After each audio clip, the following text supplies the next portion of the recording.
Hey guys, Ghana has before it the opportunity of a lifetime for it to be a major player on the world stage. But, we're going to discuss this but when I return on the Eric McNeil Be Free Show. Black men and white men, Jews and Gentiles, Protestants and Catholics will be able to join hands and sing in the words of the old Negro spiritual, free at last, free at last. Thank God Almighty, we are free at last. Hey guys, welcome. If this is your first time joining us, you have discovered the Eric McNeil Be Free Show, where we talk about being financially independent, responsible for self, enjoying life, and empowering others free. So this morning, you see I'm still in my robe this morning, right? So, you know, I can do that. I'm old now, so I just come on in my robe. And I'm having my breakfast, my usual granola with apple sliced in it and tiger nut milk. So, yeah, so it's this morning, early morning here.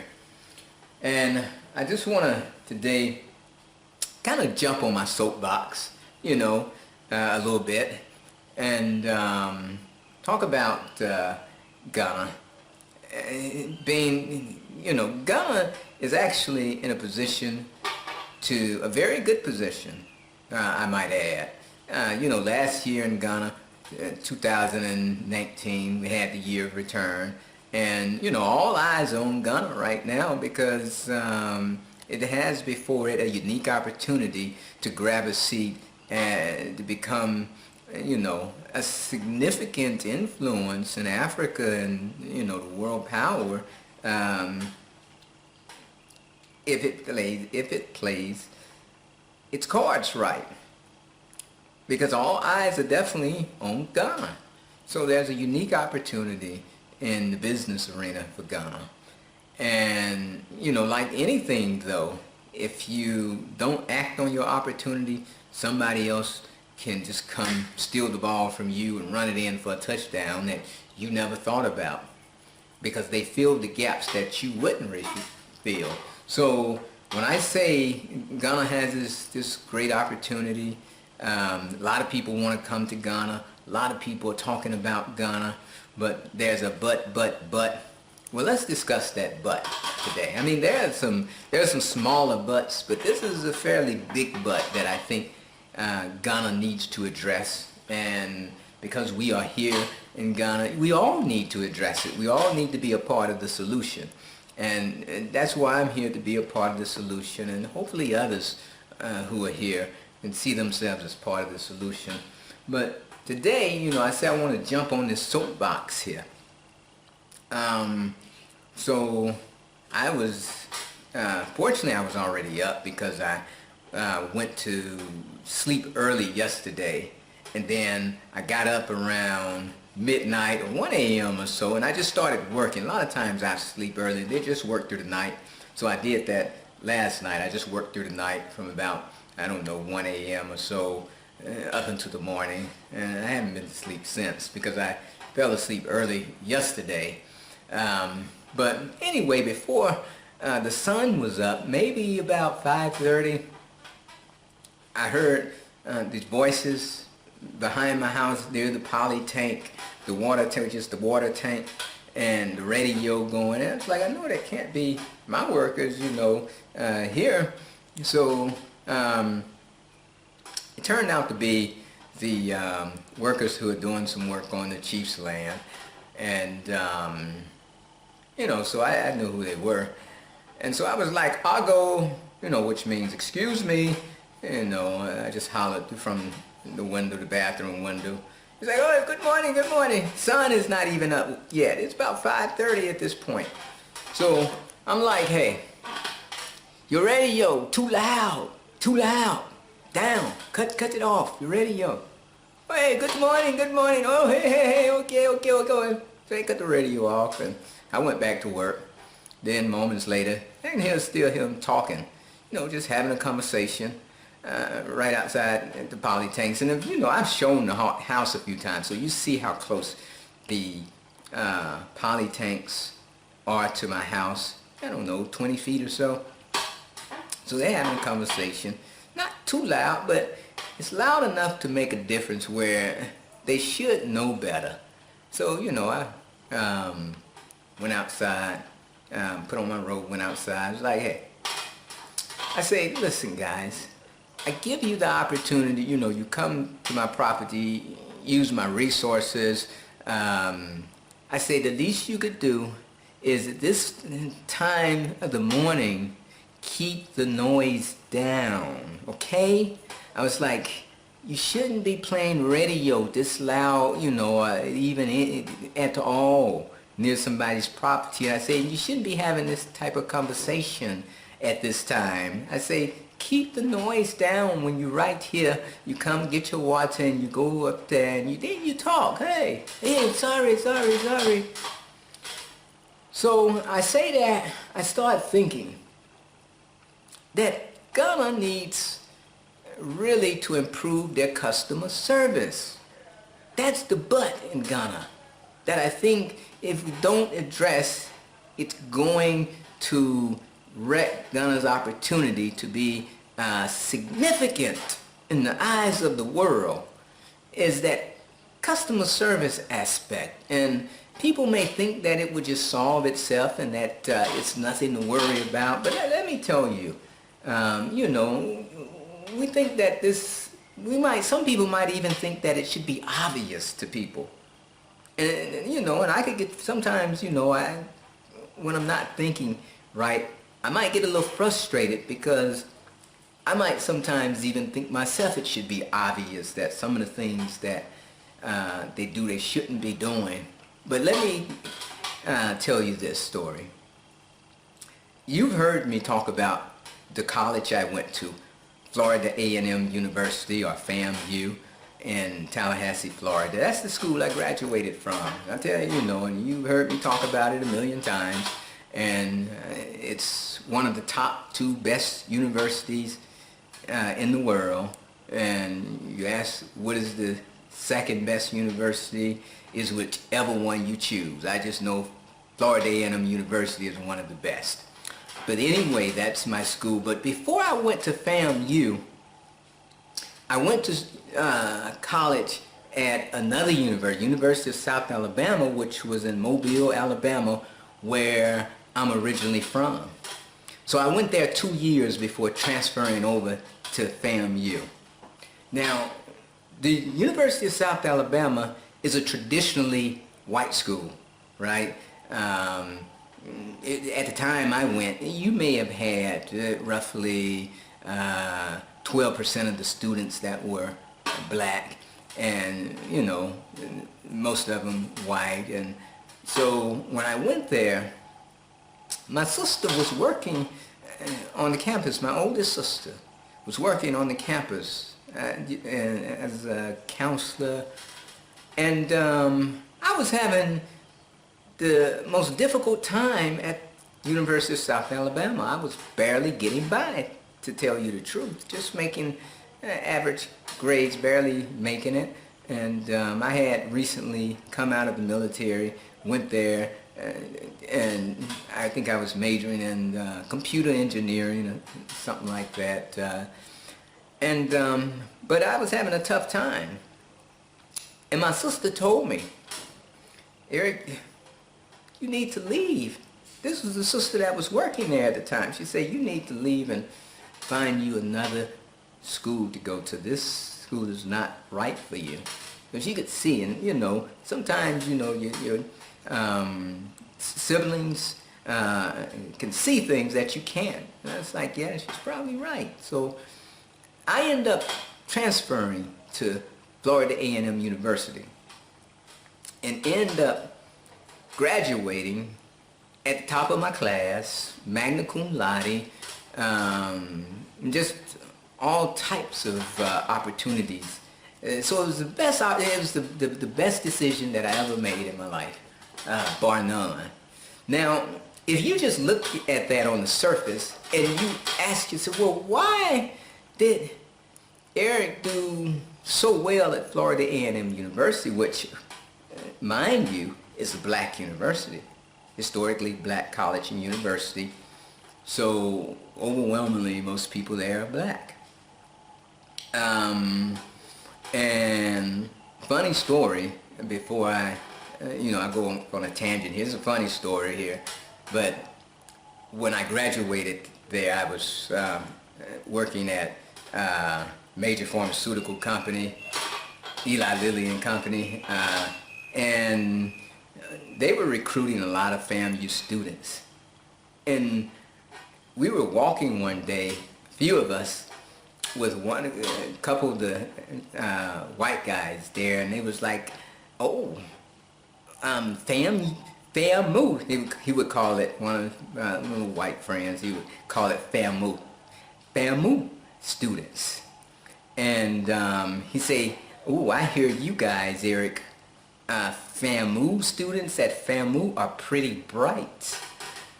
And I say, "No, actually, Sean, most of us are pretty dark." So he just became flustered, he didn't know what to say, like, so, but anyway, that's just a tangent I went off on. Where was I? I digress. I went to FAMU, and people might think that, well, why did Eric do so well at FAMU, as he would call it, FAMU, but it's FAMU. So why did I do so well at FAMU, but I didn't do at the black school, but I didn't do well at University of South Alabama, the white school?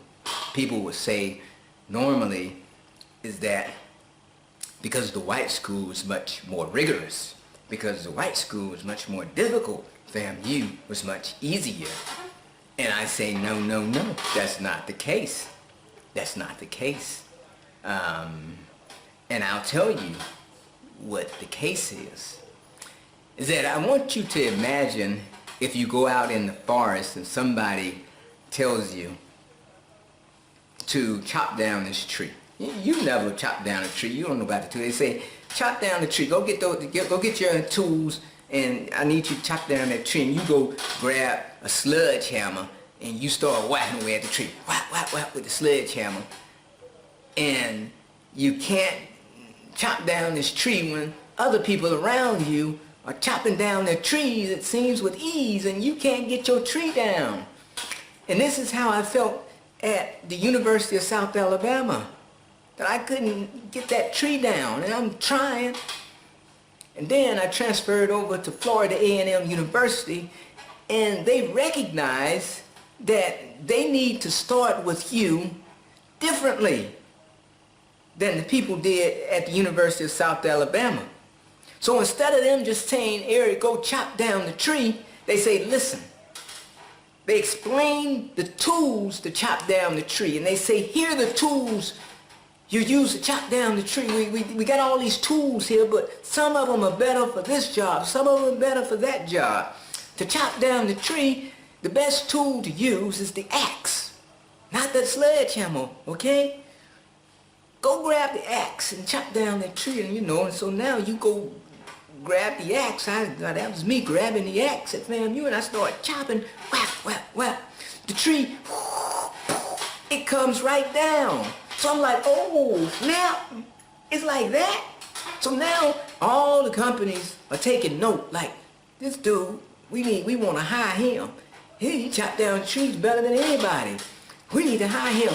Microsoft coming, we need to hire him. AT&T coming, oh, we want to hire you. 3M coming, oh, we want to hire you. Everybody, every company you can imagine. Before I graduated, I don't know, 25, 30 companies. Oh, Eric, we want to hire you, we want to hire you. And I'm like, nah, I'm good, so the highest bidder. But anyway, that was the difference. FAMU started with me at a different level.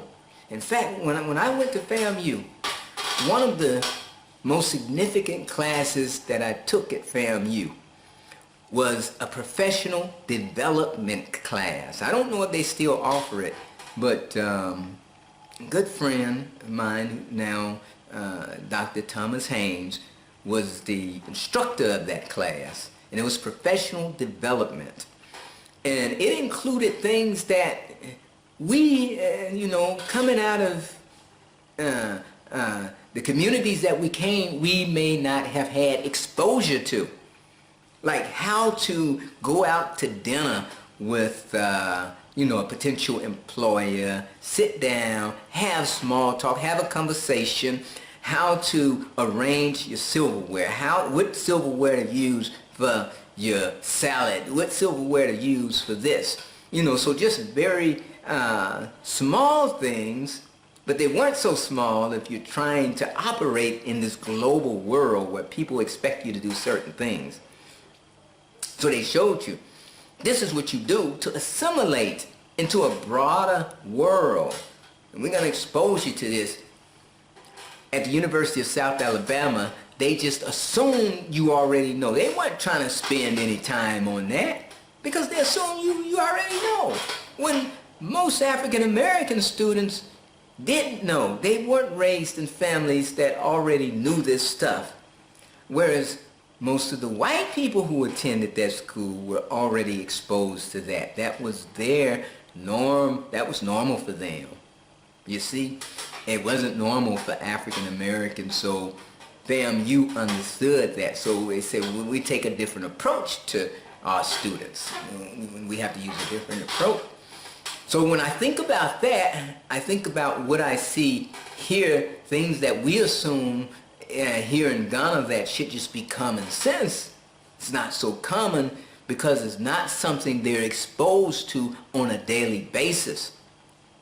So when I say there's a but that's standing in the way of Ghana being much more successful in the coming future, that but is like customer service. I believe that Ghana needs just this overhaul of their entire customer service industry, just a customer service revolution, right? And things that seem very minor to us in our exposure, not so minor, and especially as you move further out the city and you go toward the villages and stuff, it's non-existent because, customer service, what? So I think that customer service, opportunities to train in customer service, companies with offerings to train the smallest companies to the largest companies needed. So it's not just in the small companies that need customer service, but it's all the companies that need customer service, and things that you may think are common sense and people shouldn't do. They don't think about it like that. Listen, because something that seems obvious to you and me may not be so obvious. That's not, so that's what I'm saying with this whole customer service thing. May not be so obvious here. So so we have to really rethink this customer service. If Ghana wants to truly stand out, it has to rethink customer service. I mean, like I say, from the smallest company on up to the big companies have a problem here with customer service. And it's common if you go into like some of the stores or something and you just in line, you at the store in line, got your product, ready to check out. Somebody just come and cut the line. Here they call it the queue. They cut the queue. Nobody says anything, And there's been instances where people have jumped in front of me. Cashier don't say nothing. And I've had to actually go and take the item on the counter and move it back and tell them I was already in the queue, right? I mean, you have to be just that direct sometimes. The owners that recently purchased this property from me, they were here, and they've left now, but they were here, and they had to take their baby to the hospital because the baby had a fever. And I say, well, I told them, you go to Dodowa Hospital. It's a new hospital, and they should have good service because it's a brand new hospital. It should be good. And man, they came back with a horror story. They say here, man, the father's like, man, I got so angry. It's like my wife, she was in line, and the wife is Ghanaian now. She was in line with the baby. Say she was in the queue, and people just kept jumping in front of the queue, and the staff would attend to them. She said like 3 or 4 people jumped in front of the queue until they had to finally say something. What's wrong? Don't you see we got a baby who's waiting to be attended to, sick here with a fever, and you jump in the queue and talking to the person that jumped in, and then telling the person that was managing the place, supposed to be checking them in, ask them what's wrong, why aren't you doing what you need to do? She's like, what can I do? And this is the problem. What can I do? If you are working in a hospital situation or something, you're supposed to know how to triage the people coming, your patients coming in, right? There's a priority you look for, especially in like medical situations, an emergency room situation, you triage the people that need the care the most. And then if not, if it's just something as simple as a line or a queue, you have to be the one to take responsibility to manage your queue. If you see somebody jumping in front, you say, excuse me, ma'am, but the end of the queue is over there. These people are already in the queue. Simple as that. Simple as that. But they don't do it here.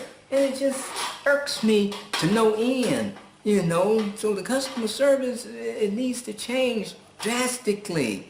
And like I said, it's not just with small companies. There's large companies too that need help.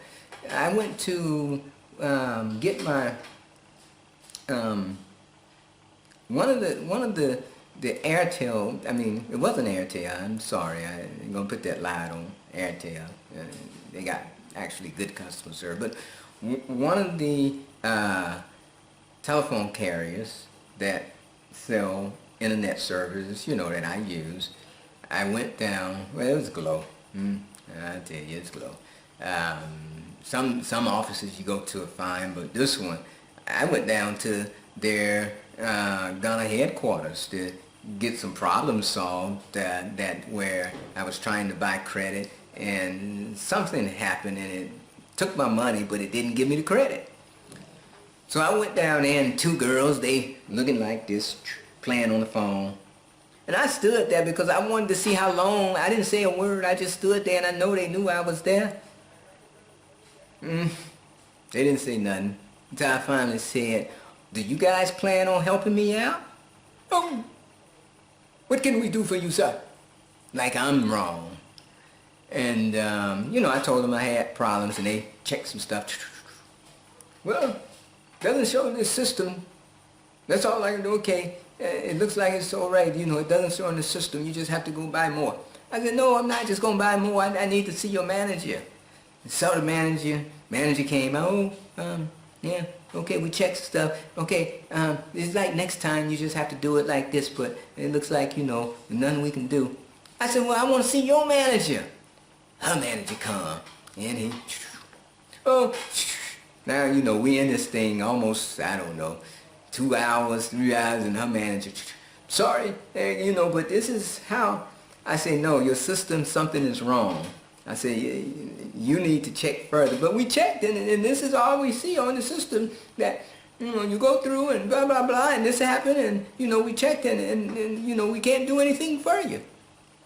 I say, excuse me, who runs this facility in Ghana? I want to see them. I want to see who runs the facility, whoever is the manager of the entire facility.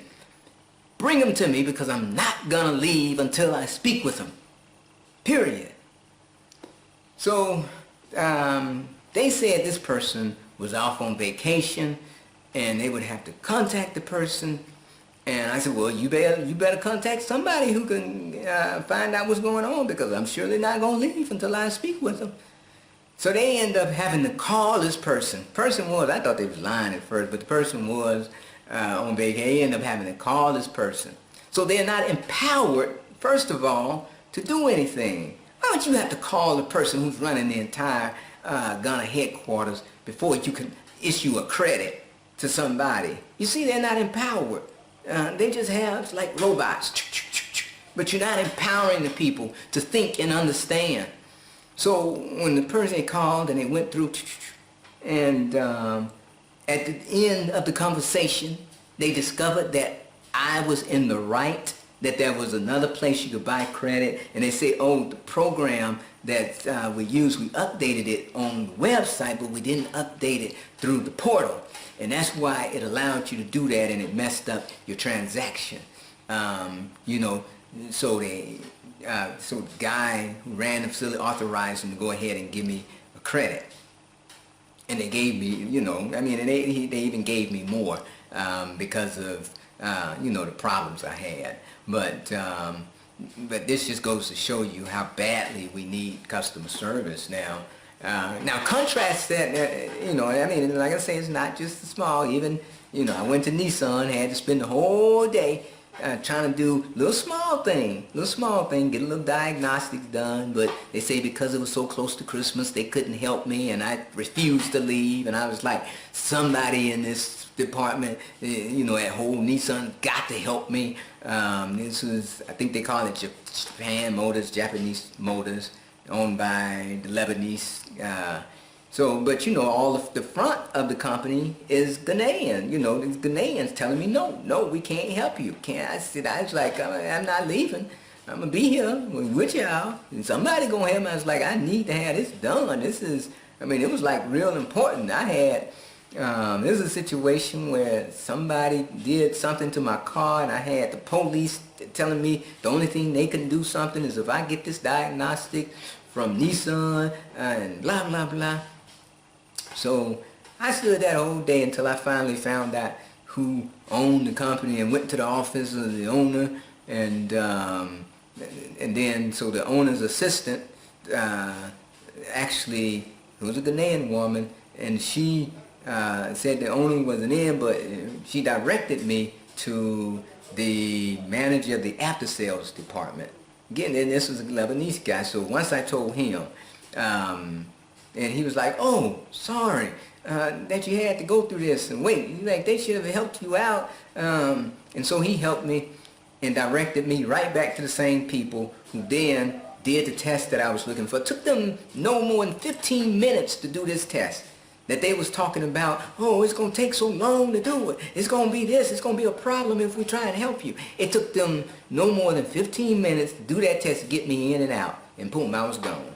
I was like, thank you, you know. And I think the only thing he asked me, he was like, but I want you to do me a favor. I said, well, he said, don't include us in any police activity now, you know. I know you need this, but I was like, okay, I won't include y'all, you know. So I was happy how they handled that, but at the lower levels, I wasn't so happy. So this is what we have to face here in Ghana with customer service now. Now contrast that to the bank that I was banking at, Access Bank.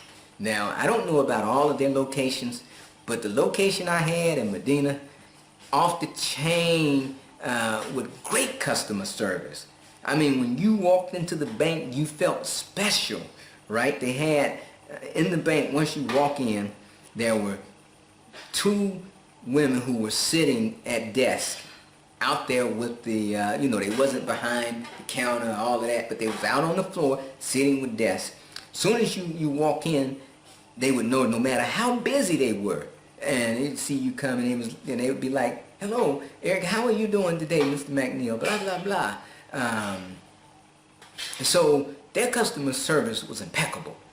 And if somebody approached them, no matter how much they were doing, trying to help people, they immediately, you know, what can I do for you? Blah, blah, blah, you know, can you please have a seat? Give me a moment. Let me finish with her, and then I'll be ready with you. Right? Just great customer service all the way around. And they knew how to just juggle it to make everybody feel as though they were special.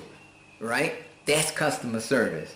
And I'm going to tell you right now, if I had like a job or something that I needed customer service people at, man, I'd have stole them to those 2 women that was at Access Bank.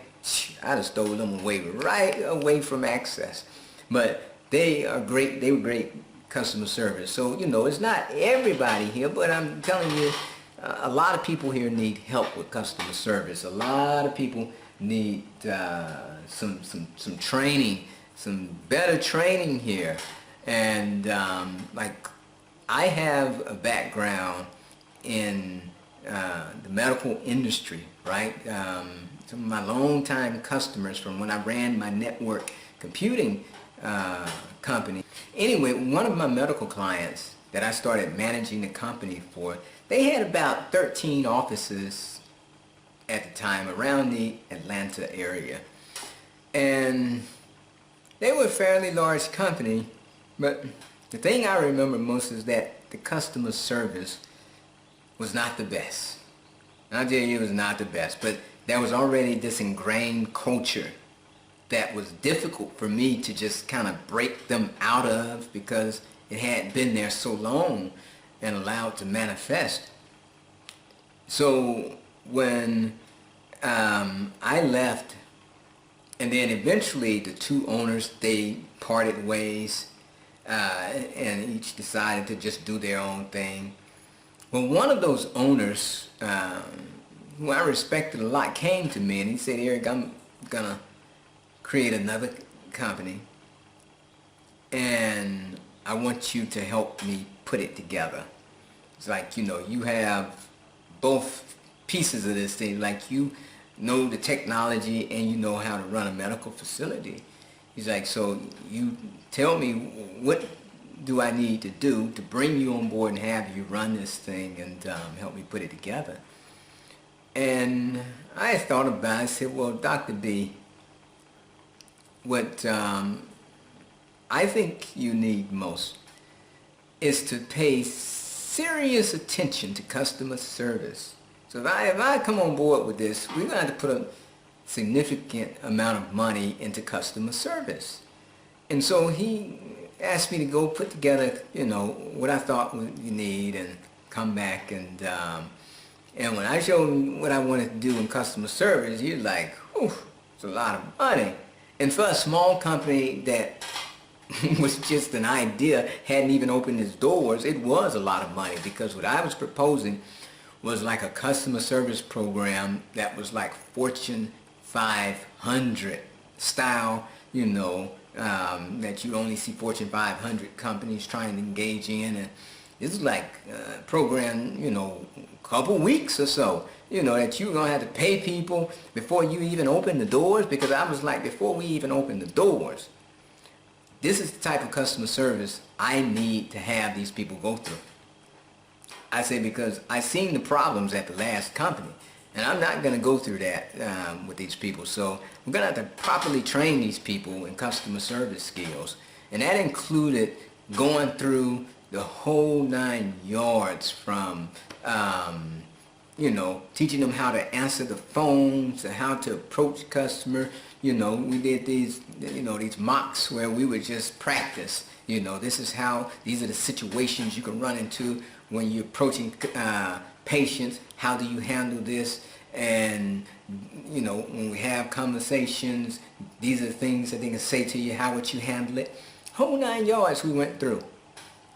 And don't you know, we opened those doors and began operating, customer service was impeccable, and it's still impeccable to this day.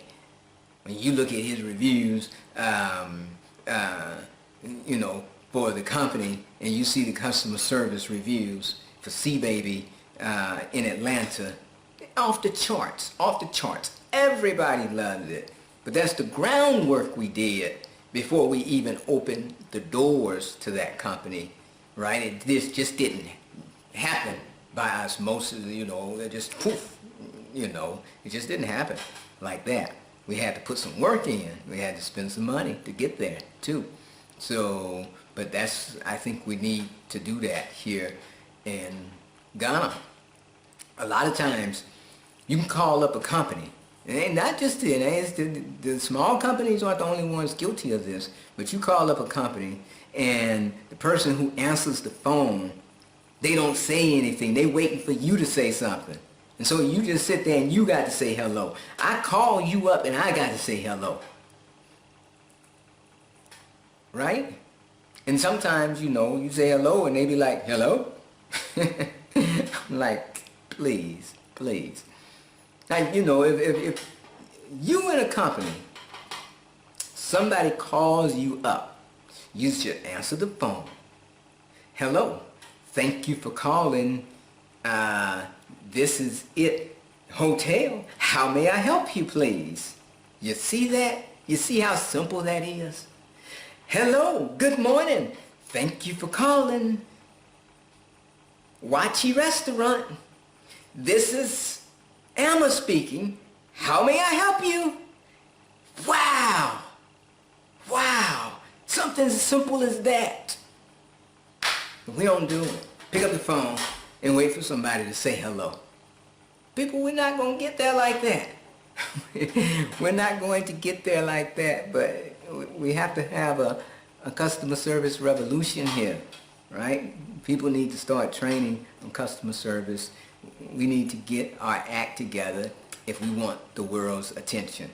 Again, if we want the world's attention, we need to get our acts together, right? Because we have the opportunity. But if we don't grab it, if we're not prepared, somebody else gonna come along, snatch it from us, run it on in for the touchdown, right? That's what can happen. So this is the problem I wanted to put toward, to put out today and just talk a little bit about. Is about our customer service skills or lack thereof, which needs to improve throughout the whole country. That I can see that we need to focus on customer service. Everything needs to be customer service. When somebody comes into your place of business, you're not doing them a favor. You're not doing them a favor. They're doing you a favor. Like a lot of times you go into a business here, and if you don't buy anything, they act like you wasted their time, right? Like you supposed to buy something. You had to buy something for me. And it reminds me of the situation when, there's a story about McDonald's. Now, one thing, I don't eat at McDonald's anymore, but I'll tell you that McDonald's has some of the best customer service imaginable. And that's why they can sell them old bad hamburgers, because the customer service is so good. But there's a story about when the Soviet Union opened the first McDonald's, and I think it's probably still the largest McDonald's in the world to this day in the Soviet Union. So there's a story about, they started doing training, customer service training for all of the new employees at McDonald's in the Soviet Union before they opened it. And they say that one of the young recruits, teenager, said, had a question. And his question was that, well, why is it so important to offer this great customer service to these people who are coming in here to purchase? He said, because after all, we have the burgers and they don't. See, in his mind, he was like, yeah, we selling the hamburgers. We got the hamburgers. They don't have no hamburgers. Why we got to be so good to them? And I believe sometimes this is how some of the Ghanaian business people think. Is that, I got to be so friendly and have this great customer service. I got the product. You don't have it. You come, and, I've had some discussions, some arguments with some of the people selling things here that you wouldn't believe, right? One time I purchased some black pepper here, and the black pepper, and I got it home. It was unlike any black pepper I ever tasted. And I was like, this is not black pepper. No way this can be black pepper. I'm taking this right back up there to the market when I go back up there. And I did. When I went back to the market, I took that black pepper right back to me. Now, they don't get no refunds here, boy. Once you get it, you got it. So I said, I don't want the rest of this. And I said, the ones that I hadn't opened, I want me a refund. And it was like, I don't know, 5 CDs that I paid for it. So I used, you know, I opened one of them, and so it was 4 CDs left. So she said, no, it's black pepper.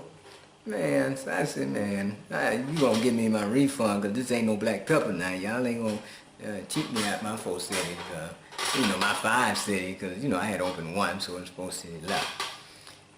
I don't know, I stayed there maybe 5 minutes before, you know, she just went on and gave in, because she didn't see that as she got belligerent, I got loud, and so she just finally gave in after she kept telling me that the owner wasn't here. You come back. I said, I'm not coming back.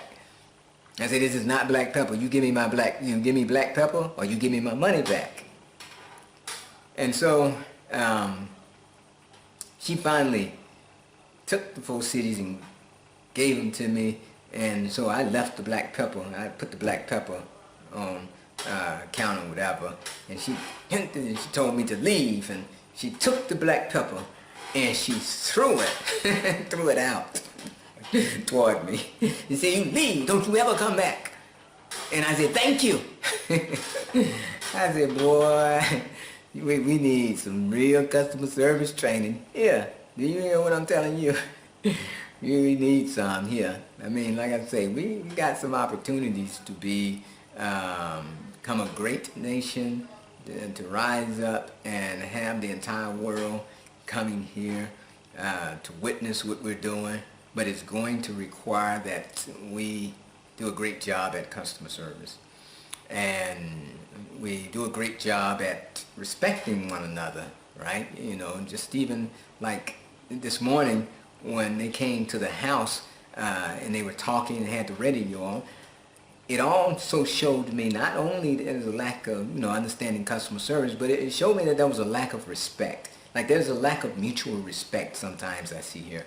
And we have to learn how, you know, to respect. Like if I come to your house and, you know, you've hired me or whatever, I come to your house and into your space, I'm going to show you some respect, right? There's things that I'm just not going to do because I'm going to respect your space. I'm going to respect your privacy. I'm going to respect those things, right? And you look at like the Japanese, great example of the typical Japanese, as crowded as, you know, they got this little small country, very crowded, but they get along so well because there's so much respect for one another.